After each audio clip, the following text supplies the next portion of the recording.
Nah, ini bukan Undang-Undang 45 jelek atau bagus, saya nggak bicara itu, saya bicara prosedur. Prosedur itu dilanggar. Itu yang ditolak Masyumi, Bang. Ditolak oleh Masyumi prosedurnya. 5 November 1995 saya declare. Semua orang udah nyebut Masyumi. Koran muat Masyumi. Majalah muat. Nah, lu selesai tugas saya sebenarnya. Sebenarnya nggak serius buat partai, Bang. Menyentuh titik 39.13 US dollar, sekarang sudah 39.13 US dollar per barrel. Itu nggak bisa dikendalikan lagi. Sekarang masih 30, bertahan di 30. $9 lagi. 9 lagi. Kalau udah tembus itu nggak bisa dikendalikan lagi. Apa mungkin? Jadi ini cerita sewaktu-waktu. Nah, kalau sewaktu-waktu, ya silahkanlah ada penggemar Anies, nih Anies yang bakal jadi presiden nih asli kita gitu kan ya, silahkan ya kan. Yang demam, iya, artinya mimpi kan kagak pakai ongkos. Iya, yang nah, silahkanlah Anies presiden ya, mimpi kan nggak ada ongkosnya.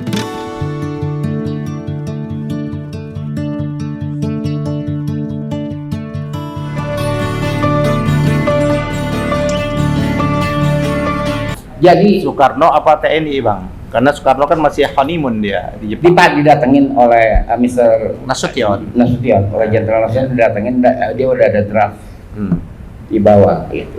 Nah, ini bukan Undang-Undang 45 jelek atau bagus, saya nggak bicara itu, saya bicara prosedur. Prosedur itu dilanggar. Itu yang ditolak Masyumi, Bang. Ditolak oleh Masyumi prosedurnya. Nah, kemudian mengenai pembubaran Partai Masyumi yang Pak Yani tadi menunggu nggak ada keputusannya, ada keputusannya ditolak. Pengadilan Negeri menyatakan tidak berwenang menangani perkara ini. Banding berikutnya. Terus kasasi. Kasasi, tapi belum ada keputusan. Ya, itu Pak, dia nggak berhak. Oke, sekarang itu udah selesai. Nah, tapi pada zaman Orde Baru mengucapkan kata Masyumi aja nggak boleh. Haram. Iya, jadi itu saya kesal. Begitu saya declare pada 5 November 98 Abdullah dong, udah ada reformasi. 96 ini. 95 5 November 1995 saya declare. Semua orang udah nyebut Masyumi. Koran muat Masyumi. Majalah muat. Nah, lu selesai tugas saya sebenarnya. Sebenarnya nggak serius buat partai, Bang. Saya cuma pengen ya kan, jangan dong menyebut kata Masyumi aja nggak boleh itu. Itu saya bikin begitu, semua orang ucapkan bahwa waktu deklarasi wartawan asing penuh kok, penuh yang datang. Itu saya hanya itu aja yang saya lakukan. Tapi pada tahun 98 setelah reformasi, pemilu lewat depan mata ya gue ikut lah gitu aja. Oke. Jadi ini, nah sekarang apa yang akan dihadapi ke depan oleh Masyumi yang sekarang? Ini yang memerlukan kajian ke depan. Pertama adalah masalah regional. Ya kan? Al-Ustadz Putinia itu kan, karena saya baca banyak WA dari kelompok Islam itu Putin udah Ustadz. Ya, Al-Ustadz Putinia udah semacam itu. Begini Pak, ya, Al-Mukarram Putinia. Jadi itu luar biasa ya. Sampai sekarang Prabowo kan dipanggil oleh Macron, Presiden Prancis, atas soal ini. Karena berita dunia, publik Indonesia membela Rusia. Kan gitu. Ini Prabowo harus menjelaskan yang dihadapi Macron bukan orang sembarangan. Jadi begini, ini akan dihadapi, ini berkembang terus. Perang Ukraine, ya kan, Rusia kalah karena begini ya, dia sudah ditangkap kekuatannya nggak akan mencapai 3 minggu. Jadi 16 hari dia sudah nggak ada kemampuan lagi. Ukraine. Ya enggak. Rusia nggak bisa. Nah, karena itu diulur terus kemampuan si Ukraine ini, dikirimin senjata terus dikuatkan. Ukraine itu ada penduduk Islam, jangan salah, ya kan? Bahwa Zelensky itu didakwa Yahudi, ya nggak ada buktinya bahwa dia potret Rabi. Ya mungkin rakyatnya ada jadi Rabi, jadi nggak bisa kata-katakan dianggap Yahudi.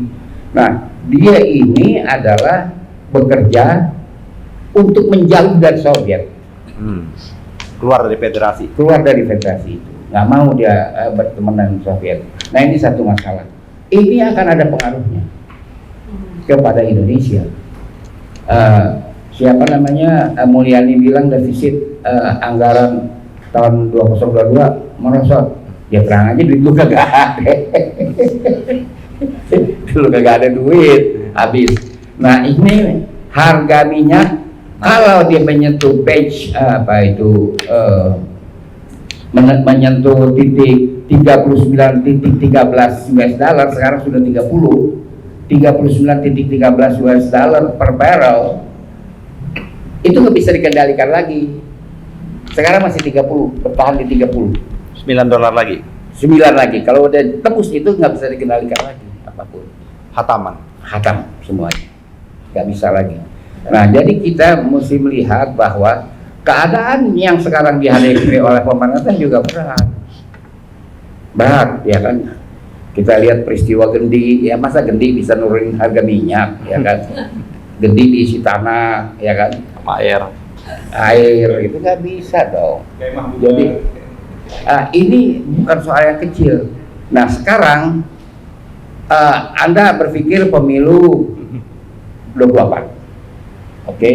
Ya kan? Tertulis bang.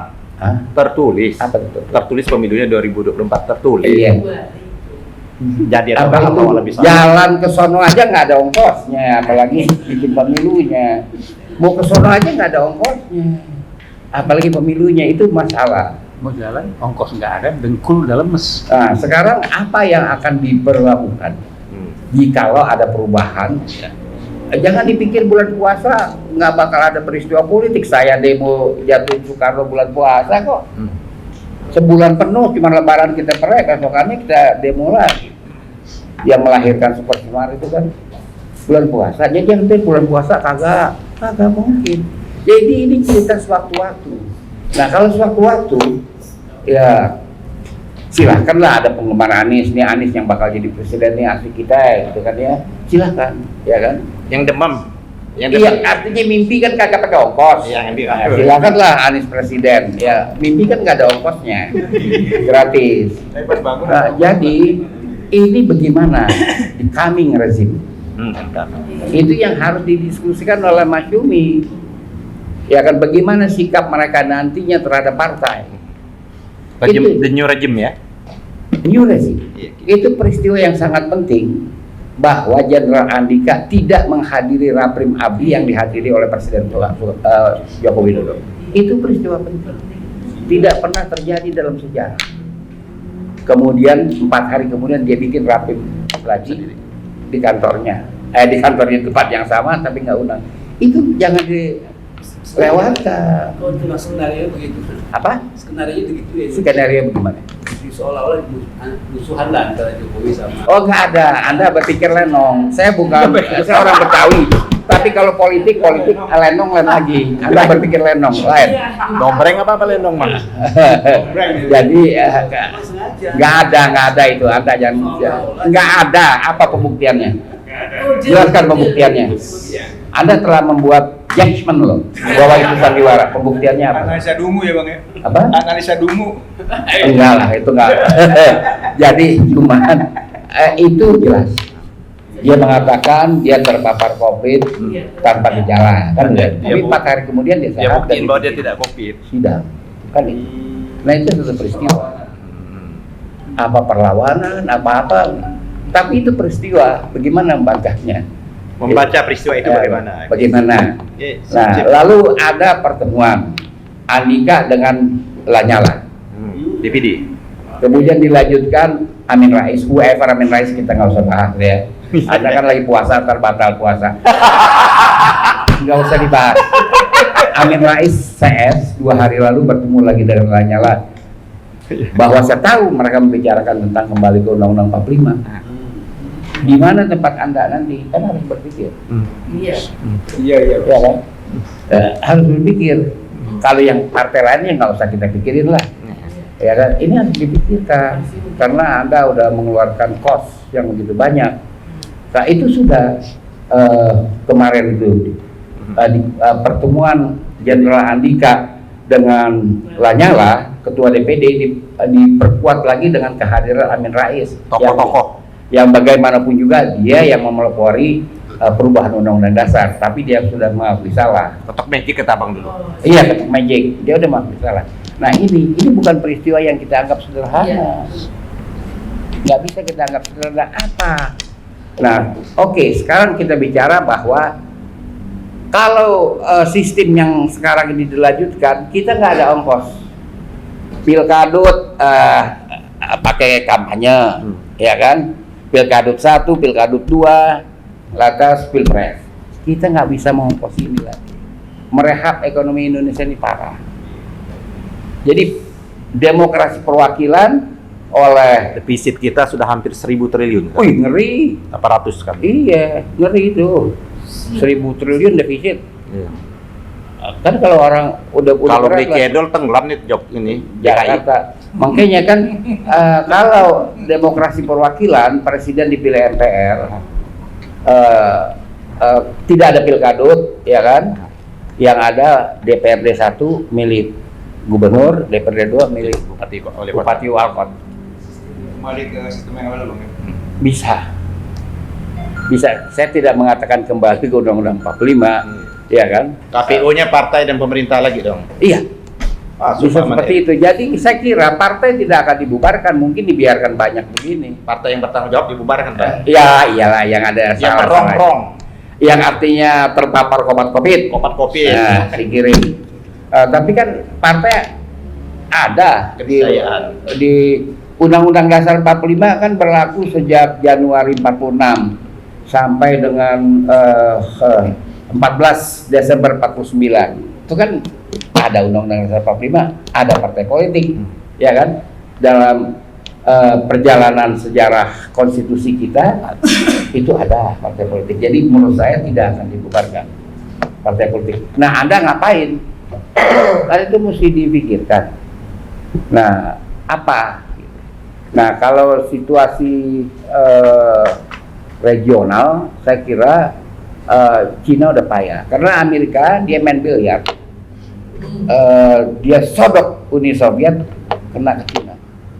Karena Cina ini kan dia cinta gelap sama Rusia, seolah-olah nggak ada urusan. Ternyata dia mengharap Rusia menang. Ternyata Rusia habislah, dia udah nggak menyerang lagi dan menyiapkan pernyataan perdamaian, selesai lagi ya. Nah ini kita akan sedikit berkurang, kita punya energi, tidak diganggu lagi oleh TK Cina. Dia akan digebah itu nanti, seperti di Libya begitu. Muammar Gaddafi jatuh, sekitar 700.000 TK Cina digebah.